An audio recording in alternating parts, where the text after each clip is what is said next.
तो मिथिला क्षेत्र माछ, मखान और पान के लिए काफी प्रसिद्ध है। हाँ। तो हमारे मखान को बिहार सरकार ने साजिशाने ढंग से, जो कि हमारा प्रोडक्ट है, हम बाढ़ से प्रभावित रहते हैं सर, हम बाढ़ से डूबे हुए लोग हैं, हमारे यहाँ जितनी माछ की उपज होती है, हमारे यहाँ जितना मखान की खेती होती है, तो स्वाभाविक है यह बिहार के लिए गौरव की बात है। और बिहार सरकार ने उसे बिहार मखाना के नाम से प्रमोट करने का प्रयास किया। अनुसंधान केंद्र भी है शायद वहां पे ना, दिल्ली मोड़ पे। बिल्कुल बिल्कुल बिल्कुल बिल्कुल मखाना अनुसंधान बिल्कुल केंद्र है। हाँ। लेकिन बिहार सरकार ने उसे मिथिला मखाना न करके बिहार मखाना के नाम से प्रमोट करने का प्रयास किया और जीआई टैगिंग के लिए प्रमोशन दिया। और उसके विरुद्ध हम लोगों ने सोशल मीडिया से लेकर होम ग्राउंड पर, जीरो ग्राउंड पर भी समाज के बीच बहुत बड़ा प्रोटेस्ट चलाया था।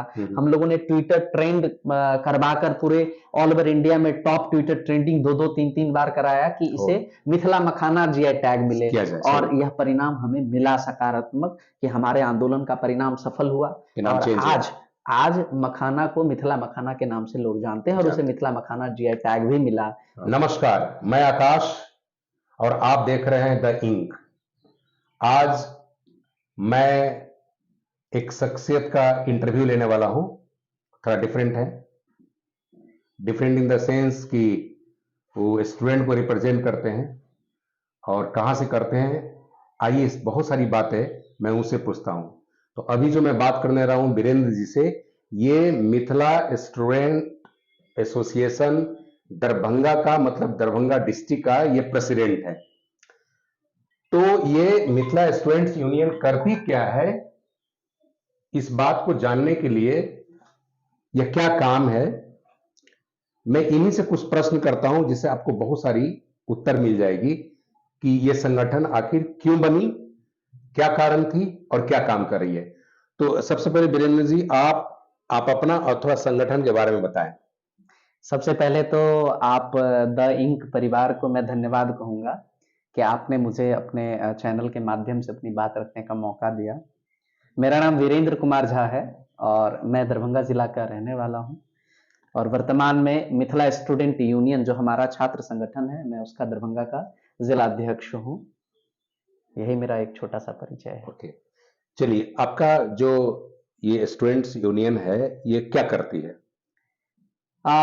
ये यूनियन एक्चुअली में हमने जिस सपना और सोच के साथ बनाया है, 2015 में हमने इस संगठन की नींव रखी।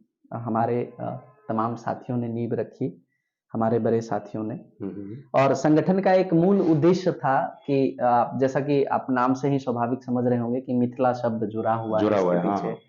तो राज्य सरकार, केंद्र सरकार और इन तमाम चीजों के जो कार्यक्रम हैं, उन तमाम चीजों को देखते हुए देश की आजादी के 75 साल बाद भी हमें यह लगता है कि हमारी मिथिला क्षेत्र के विकास की उपेक्षा हुई है और हम उनके जो है कार्यक्रमों और एजेंडों में नहीं आते हैं।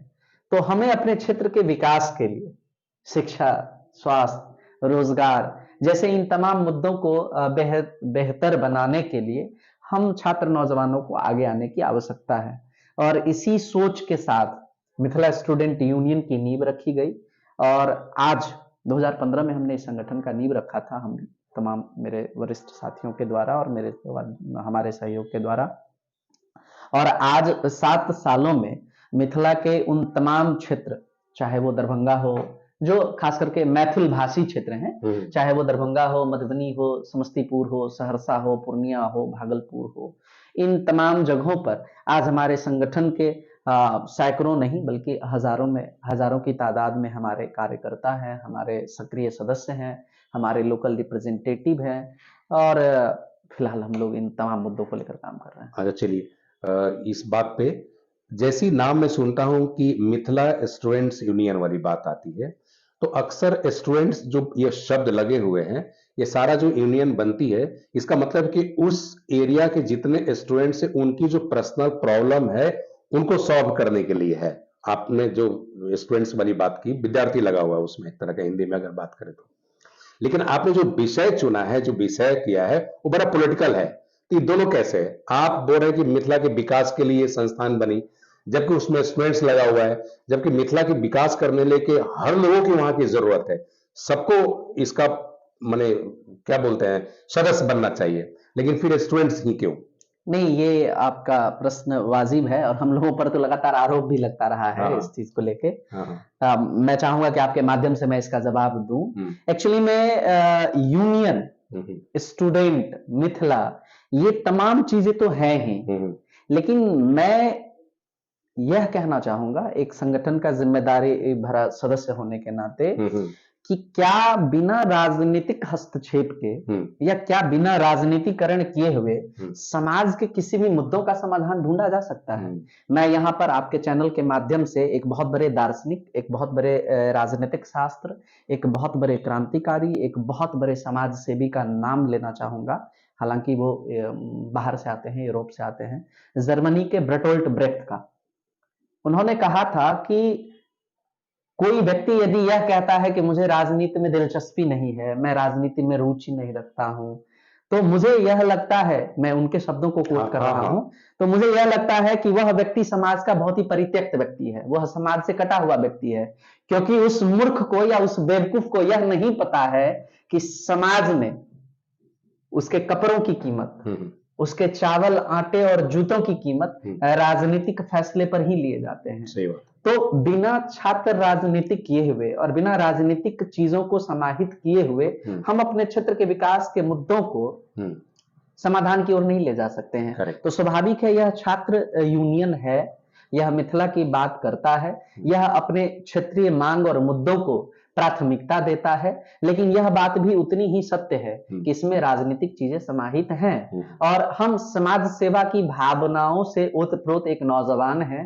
जो समाज सेवा की जिम्मेदारी से ऊपर उठकर राजनीतिक चीजों का मूल्यांकन करते हुए समाधान का रास्ता ढूंढते हैं।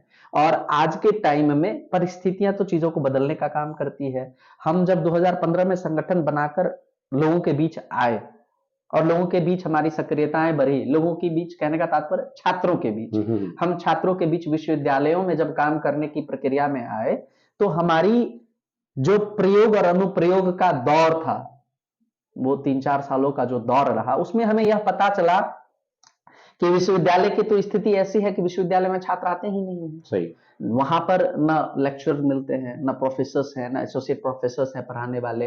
अब 20-20 हजार छात्र को पढ़ाने वाले महज 100 प्रोफेसर। सही। एक विश्वविद्यालय का यह हाल है। तो स्वाभाविक है ये छात्र नौजवान कहाँ रहते हैं। तो हमें अपने प्रयोगों के दौरान पता चला कि ये छात्र नौजवान तो गांव में रहते हैं, ये छात्र नौजवान तो शहर के किसी सुदूर बस्ती में रहकर अपने टिमटिमाते डिबियों के तले जो है भविष्य तलाश रहे हैं। तो हमें फिर गांव के बीच जाना पड़ा, समाज के बीच जाना पड़ा, लोगों के बीच जाना पड़ा, उन नुक्करों, चौराहों और गांव की गलियों से उन नौजवानों को ढूंढ कर लाना पड़ा। तो स्वाभाविक है कोई यदि यह बात कहते हैं कि हमसे जो है मिथिला मैथिली की ही बात करते हैं, तो स्वाभाविक है यह हमारा रीजनल मुद्दा है, मांग हमारी क्षेत्रीय आधारित ही है और हम अपने मैथिल भाषी क्षेत्रों के विकास की ही बात कर रहे हैं। लेकिन यह उतना ही सच है कि आने वाले समयों में यह ग्लोबल पॉलिटिक्स को रिप्रेजेंट करती है और आने वाले, स्वाभाविक है कि आने वाले समयों में राजनीति को प्रभावित तो करेगी। और नेचुरल ये कि अगर क्षेत्रीय कुछ मुद्दा होता है तो सारे लोगों का ये दायित्व बनता है, राइट बनता है कि उस मुद्दे को उठाएं, चाहे स्टूडेंट्स हो या कोई और हो। नेचुरली ये करता है। अच्छा चलिए, कुछ ऐसे एरिया में जो आप काम किए, कुछ आपकी संगठन जो कहीं आंदोलन की होगी इस एरिया में या कुछ मांग उठाई होगी, उसमें कब कब क्या आंदोलन किए आप? नहीं, बिल्कुल, आपने बहुत अच्छा प्रश्न किया है हमसे। हमारे संगठन के नेतृत्व में जो हमारा सबसे पहला मुद्दा था, ये हमारा सबसे पहला मुद्दा था मिथिला डेवलपमेंट बोर्ड कमेटी के गठन को लेकर। अच्छा। 2017 में जब हम लोग आए मास प्रोटेस्ट में, तो हमने सबसे पहले जो है MDB के गठन का मांग किया कि जैसे मिथिला के क्षेत्र में विकास की चीजों को लेकर शून्यता है और खास करके 90 के दशक का जो दौर रहा, उसमें धीरे धीरे हमारे सारे इंडस्ट्रीज, कल कारखाने, उद्योगों को बंद कर दिया गया। हमारे यहाँ शुगर केन फैक्ट्री थी जो चीनी का उत्पादन करती थी, हमारे यहाँ अशोक पेपर मिल जैसा बड़ा पेपर मिल था, हमारे यहाँ सूता मिल था, तमाम कल कारखाने, उद्योग धंधों को बंद कर दिया गया और एक लेबर जोन में तब्दील कर दिया गया। मैं इसे साजिशाना मानता हूँ, ये साजिशानी ढंग से किया गया। लेकिन जब मिथिला डेवलपमेंट बोर्ड कमेटी की हमने मांग की और उसको लेकर हमने दिल्ली में एक बहुत बड़ा लुटियंस जोन में हम लोगों ने बहुत बड़ा प्रदर्शन किया था, और उस प्रदर्शन का परिणाम यह हुआ कि सरकार के चिंतनों में तो हम आए, ऐसा नहीं है कि हमें नोटिस नहीं किया गया, हमें नोटिस किया गया, लेकिन अखबार की सुर्खियों और कॉलमों में ही हम बनकर रह गए। महत्वाकांक्षी योजनाओं को धरातल पर उतारने का प्रयास सरकार का नहीं था, हमें बोल भरोस और वादों में लपेट कर रख दिया गया। तो स्वाभाविक है हम ठगे गए, ठगा हुआ महसूस हुए। तो फिर हमने आम जनमानस को यह बताने का प्रयास किया अपने माध्यम से, अपने प्रदर्शनों और अपने सभाओं जनसभाओं के माध्यम से, कि यह सरकार अमूमन, चाहे अभी वर्तमान में सरकार हो या उस समय की जो सरकार थी, ये अमूमन सरकार हमें ठगने का काम कर रही है और हमें लेबर जोन में तब्दील करके रखी हुई है, क्योंकि देश को अभी सस्ता श्रम चाहिए, सस्ते मजदूर चाहिए, और ये सस्ते मजदूर कहाँ के मिलते हैं? हमारे क्षेत्र के भाई बंधु मिलते हैं। वो दरभंगा, मधुबनी, सहरसा से जो श्रमजीवी एक्सप्रेस और जनसाधारण की ट्रेनें भर भर कर दिल्ली, बंबई, लुधियाना, पंजाब, हरियाणा के कल कारखानों और फैक्ट्रियों तक, उनकी अंधेर गलियों तक जाती है, ये उन्हें हमसे चाहिए, और यह सरकारें जानबूझकर हमारे क्षेत्र की उपेक्षा करती है और साजिशाने ढंग से हमें विकास के अंधेरे से मतलब चकाचौंध से दूर रखने का प्रयास कर रही है। तो हमने पहला आंदोलन यह किया था। फिर दूसरी बार दरभंगा में जो है हवाई अड्डे की मांग तेज हो रही थी। उड़ान योजना आने के बाद हम लोगों ने दरभंगा एयरपोर्ट के मांग को तेज किया, तो दरभंगा एयरपोर्ट आज लोग देख रहे हैं, उसमें हमारे तमाम साथियों को जेल हुई थी, हम लोग 22 दिन जेल में यात्रा किए, तो बहुत बड़ा आंदोलन वो हुआ था हमारा, और आज दिख रहा है वो दरभंगा एयरपोर्ट।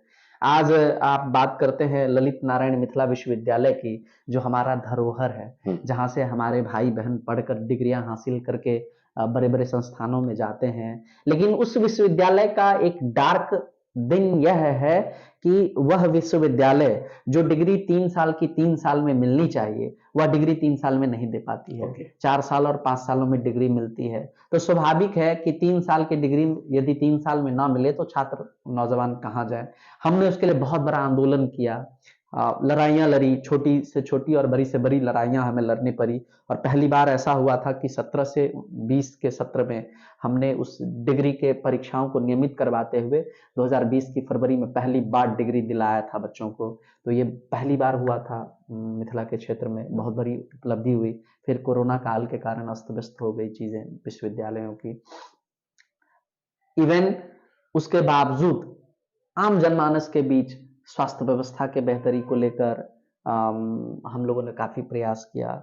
इवन आप जानकारी होगी कि जीआई टैगिंग को लेकर जो केंद्र सरकार की एक योजना है कि किसी भी जगह के स्थानीय प्रोडक्ट्स, स्थानीय चीजों को, उसको ज्योग्राफिकल इंडिकेशन देकर उसका जो है मार्केटाइजेशन किया जाए, ये हमारे लिए खुशी की भी बात है। तो हमारे संघर्ष को सफलताएं भी मिली है, हमारे आंदोलन को समाज ने स्वीकार भी किया है, और स्वीकार्यता के साथ साथ जन भागीदारी भी बढ़ी है, तभी तो आज हम लोग यहाँ तक पहुंचे हैं।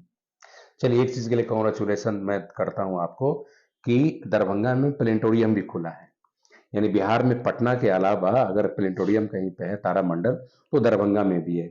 इसके लिए तो खुशी होनी चाहिए, हर्ष होना चाहिए कि एक डेवलपमेंट का काम हुआ है। नहीं, मैं प्रशंसा करूंगा सरकार की, ठीक है आपने स्टार प्लेनेटोरियम दिया हमें, लेकिन मुझे लगता है एक छात्र होने के नाते, एक समाज सेवी होने के नाते, कि हमारे लिए अभी फिलहाल तो जरूरी एम्स था।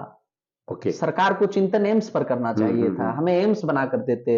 हमारे लिए जरूरी था डीएमसीएच की सुदृढ़ व्यवस्था, हमें आप डीएमसीएच की सुदृढ़ व्यवस्था बना कर देते। हमारे लिए जरूरी था ललित नारायण मिथिला विश्वविद्यालय में जो प्रोफेसर्स, टीचर्स की पोस्ट खाली पड़ी है, जहां पर हमारे भाई बहन पढ़ने के लिए जाते हैं और नदारद वापस लौट कर आते हैं, उसकी बेहतरी चाहिए थी।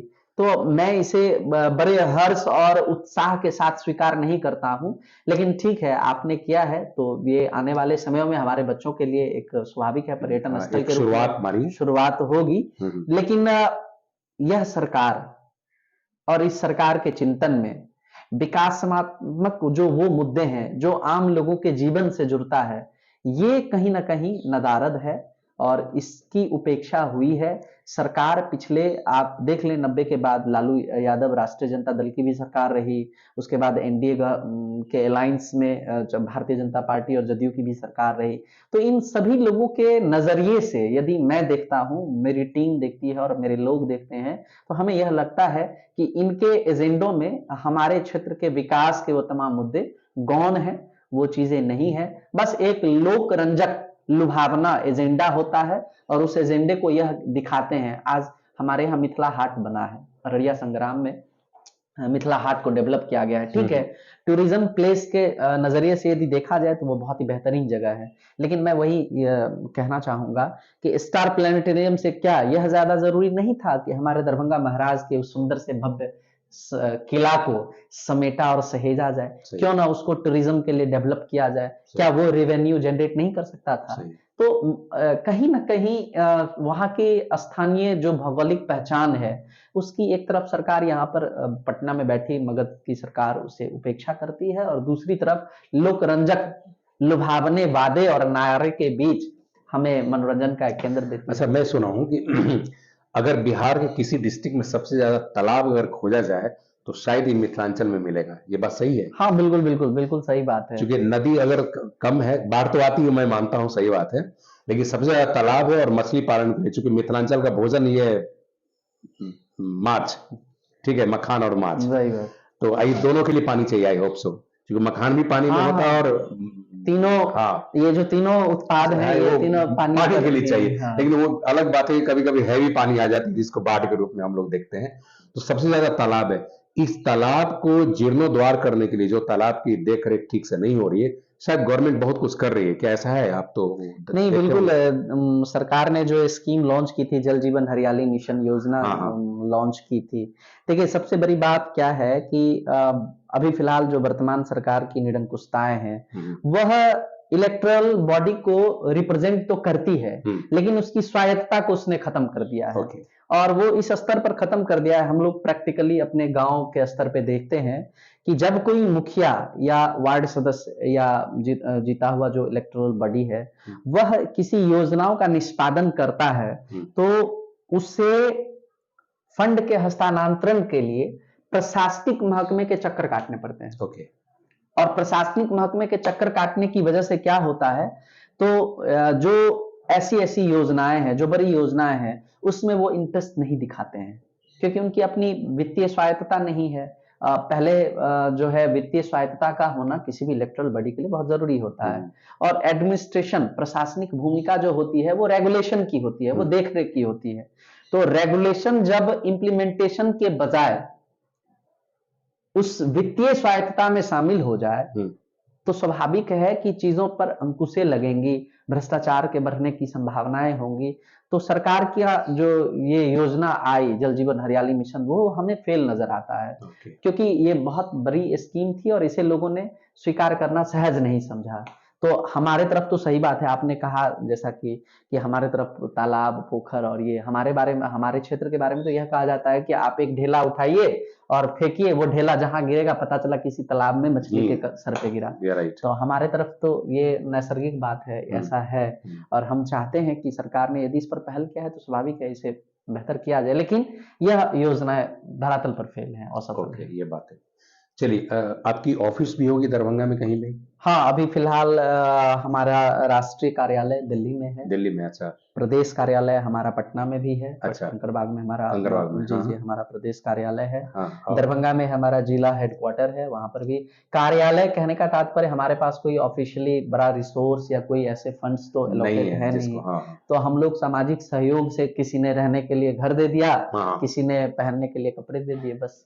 तो यही स्थिति है और इसी तरीके से हम लोग। तो हमको लगता है ये वित्तीय व्यवस्था आपकी जो प्रॉब्लम सॉल्व होती होगी वो लोगों के डोनेशन से होता है। हाँ, डेफिनेटली वो प्रत्यक्ष लोगों के डोनेशन से होता है। हमारा संगठन का अपना नेशनल ऑर्गेनाइजेशन का जो है वो राष्ट्रीय। केंद्र सरकार से कोई आपकी उपेक्षाएं, अपेक्षाएं या कोई डिमांड, कोई मांग है? हाँ बिल्कुल, बहुत बड़ा ये मांग है हम लोगों का। हम लोगों ने अपने तमाम जन आंदोलनों और जन संघर्षों से जुड़े हुए जितने भी मुद्दे हैं, उसको संघर्ष करते हुए पाया कि हमारा जो मांग है या हमारे जो मुद्दे हैं, इसका समाधान अब एक अलग राज्य से ही संभव है। अच्छा। हमें एक अलग राज्य चाहिए। मिथिला राज की हम लोगों ने मांग शुरू की है।